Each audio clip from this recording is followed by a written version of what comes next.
terkait dengan direncanakan pemerintah untuk vaksin di seluruh Indonesia. Untuk tingkat Kota Tua, sejauh mana proses vaksin ini akan jalan di Kota Tua? Ya, jadi Kota Tua secara internal kita sudah rapat beberapa kali untuk membahas persiapan ketika distribusi vaksin itu sampai di kota. Kita sudah bikin per klaster. Pelayanan pertama untuk menggunakan vaksin itu mana dulu? Tentunya dinas kesehatan. Di sana ada tenaga medis yang berhubungan dengan pelayanan langsung dengan para pasien. Jadi harus mereka steril duluan dulu. Kedua itu rencananya sekretariat daerah. Tetapi saya bilang tidak. Yang kedua itu tenaga pendidik dulu, guru. Karena guru juga akan berhadapan dengan tatap muka dengan anak didik. Baru yang ketiga sekretariat daerah. Tetapi kita juga sudah siapkan untuk distribusi ke kecamatan-kecamatan karena kita tahu di Tual ada 3 kecamatan terluar, Tayando, Kur, dan Pulau Kur. Juga kita sudah bicarakan. Tetapi sosialisasi kita sudah jalan. Di mana sosialisasi itu ada beberapa bentuk, ada berupa stiker, ada spanduk, ada baleho, ada tabaos dari kampung ke kampung. Dan seharusnya model sosialisasi itu harus melibatkan juga para pekerja sosial keagamaan seperti imam, pastor, pendeta, MUI, klasis dan lain-lain itu. Kenapa? Mereka punya power.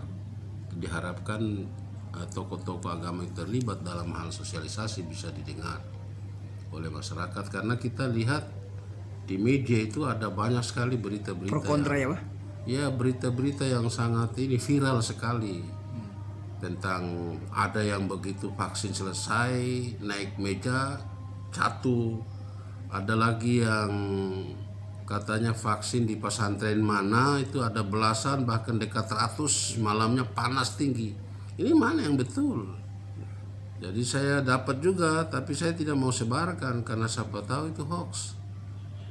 Kalau misalnya benar itu harusnya ada keterangan resmi dari pemerintah. Iya.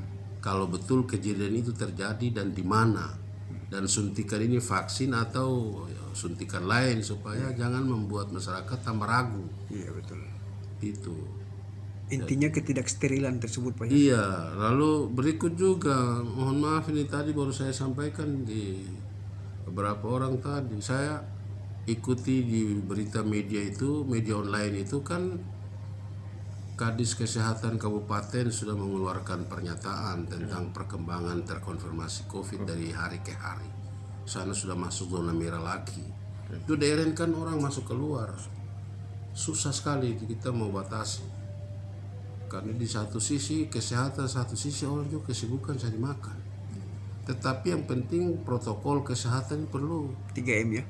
Karena saya lihat di kota ini juga sebagai contoh tahlilan kemarin di lorong mana itu 4 orang saja yang pakai masker. Saya, mantan Kandepak, ketua MUI dengan pejabat desa Yamru. Sisa semua tidak pakai masker. Padahal Pak Wali sudah keluarkan surat edaran. Iya, kesadaran ini belum terbentuk ini. Kemudian orang kawin lagi saya tidak mau datang. Karena kita datang situ terjadi kerumunan, yang lain tidak pakai masker, saya pakai pun salah. Bisa diambil gambar, bisa digoreng lagi. Begitu jadi. Orang kawin di sini banyak, saya bilang di Pak Kabak segera konsepkan surat. Kalau nomor butuh izin dari kita batasi undangan cukup 100, paling banyak sudah 100 itu. Lalu atur jarak duduk, gunakan masker, itu semuanya terapkan. Tapi di sini bandel, dokter lihat juga banyak. Dokter-dokter yang komentar soal berbeda pendapat, argumentasi soal vaksin, soal COVID ini luar biasa. Nah, ini sulit di situ. Kita berlawanan bukan lagi perang bagaimana melawan COVID, tapi melawan orang yang beda pendapat dan sok pintar soal ini juga luar biasa. Nanti setelah terkonfirmasi, terpapar, sudah mati, berlimpah, banyak, baru pemerintah daerah diserang. Itu kelalaian itu. Sejak kapan kita sudah bikin anjuran, bagi masker, apa bilangnya? Kita tidak butuh bagi masker, bagi uang boleh. Itu masalah. Makanya dalam permintaan kemarin saya koreksi di Dinas Kesehatan, pengadaan masker yang bisa kain yang bisa dicuci. Karena kalau bagi hari ini besok tidak, karena dalam masker yang biasa ini kan 4 jam sudah harus diganti. Lah kalau 1 hari ganti bagi 1 saja, mana mungkin dia bisa pakai berhari-hari. Jadi berarti satu rumah hitung juga berapa banyak, kasih 1 dos 2 dos supaya untuk mengantisipasi berkali-kali pakai. Karena ini batasan 4 jam katanya. Harus ganti lagi. Makanya saya bilang kualitas masker baiknya yang kain, supaya dia bisa pakai berhari-hari, pakai pulang cuci lagi, gantung besok pakai lagi. Gitu. Selama ini Kota Tual bagi masker ke masyarakat. Kita bagi kok. Kita bagi dinas kesehatan kita pengadaan beribu masker kita bagi kok. Ya, cuma karena saya kan tidak hobi kalau bagi masker, bikin pencitraan turun bagi suruh bikin foto baru kas naik buat apa itu. Iya. Kan banyak juga yang begitu. Iya. Ada instansi tertentu lah. Oke Pak Wali, terkait dengan vaksin ini, apakah Pak Wali siap sebagai orang Saya kan pertama? sudah terkonfirmasi. Iya. Saya sudah positif. Iya.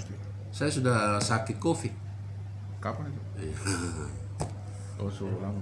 Bukan baru 2 minggu ke berapa minggu yang lalu berhasil saya sehat. Iya, berarti sih bisa. Jadi saya balas sakit itu kan saya bilang sakit saja. Dan mungkin ada sanksi buat para pejabat maupun apa Yang menolak. SKPD yang menolak untuk divaksin. Nanti kita lihat kan sekarang kan belum. Iya. Rencananya Februari. Nanti kalau ternyata vaksin untuk giliran sekretariat daerah ada oknum pegawai yang misalnya, nah itu baru nanti kita rumuskan sanksinya seperti apa. Karena itu undang-undang protokol kesehatan jelas toh. Kalau dia setingkat kepala dinas ya pasti dia tahu sanksinya apa. Karena kita harus jadi contoh kan pimpinan. Bagaimana tertibkan di bawah kalau di atas saja berbeda pendapat soal vaksin. Iya. Itu masalahnya di situ. Tapi Memang di dalam rapat saya dengar ada 1-2 yang tidak percaya soal ini. Dia malah nantang. Tidak usah percaya soal COVID itu katanya. Tapi beta himbau karena saya merasakan 3 hari 3 malam saja sebenarnya sakit waktu itu. Untung karena mungkin imun saya kuat, tidak dipasang infus. Kita ini kalau jabatan seperti kepala daerah ini, jangankan COVID, batuk saja cerita kemana-mana. Baru flu saja cerita kemana-mana. Kan kita tahu ada yang iri, ada yang dengki. Saya bilang jangan pasang infus. Sekarang tidak pasang saja beredar isu di jantung tual di mana-mana bilangnya terus pasang oksigen. Nanti harus terpapar. Itu jadi beta tahu kalau bapak dong sakit itu biasa. Kalau level ketong ini sakit. Iya, betul. Ada yang bisa dibilang. Pak Wali kira-kira berapa banyak ini ya masyarakat sementara data sementara yang akan divaksin Data apa? untuk Kota Tual, data penduduk masyarakat Kan yang penduduk 84.000 lebih penduduknya. Kita belum tahu jatah vaksin yang dikasih berapa. Nah, tadinya kan kita semua diikuti di pemberitaan bahwa vaksin itu gratis. gratis ya. Saya belum tahu maksud gratis itu gratis dari APBN atau gratis nanti di APBD kan. Nah ini masalah. Ini Karena itu kita lihat dulu saat distribusi turun ini dilampirkan yang surat ini bagaimana. Kalau sekarang distribusi turun hanya misalnya 200-300 vaksin. Mau jalan dulu atau tunggu supaya lengkap dulu berjalan. tapi misalnya kalau dibayarkan Nah, diharuskan dibayarkan APBD 2. ketong kan tidak bisa berandai-andai. Kita harus berdasarkan informasi resmi dulu toh. Ya mungkin Pak Wali imbauan kepada masyarakat sehingga protokol kesehatan itu harus diutamakan dalam kehidupan sehari-hari. Saya kira saya memohon toh bagi ketong saudara, nah evap semua. Tak sayang didir, tak sayang hoad, tak sayang yanat, keluarga. Mari sudah kita punya kesadaran yang tinggi karena semata-mata anjuran ini untuk bukan siapa-siapa, untuk kita sendiri. Karena sudah ada yang terpapar bahkan sudah jadi meninggal di KI ini, ada di Maluku Tenggara, ada juga di Kota Tual. Jadi saya kira seluruh orang-orang yang punya pengaruh di masyarakat terus menghimbau diskusi-diskusi yang mengarah kepada yang positif supaya kesadaran itu bagi kita semua untuk melaksanakan protokol itu.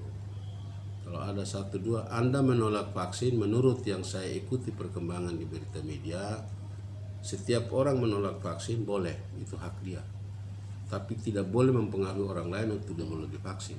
Itu pidana. Jadi saya misalnya menolak vaksin, tidak apa-apa, itu hak saya. Tetapi kalau saya kemudian pengaruh orang lain, lalu tidak boleh, itu pidana. Apalagi bikin berita hoax. Ya.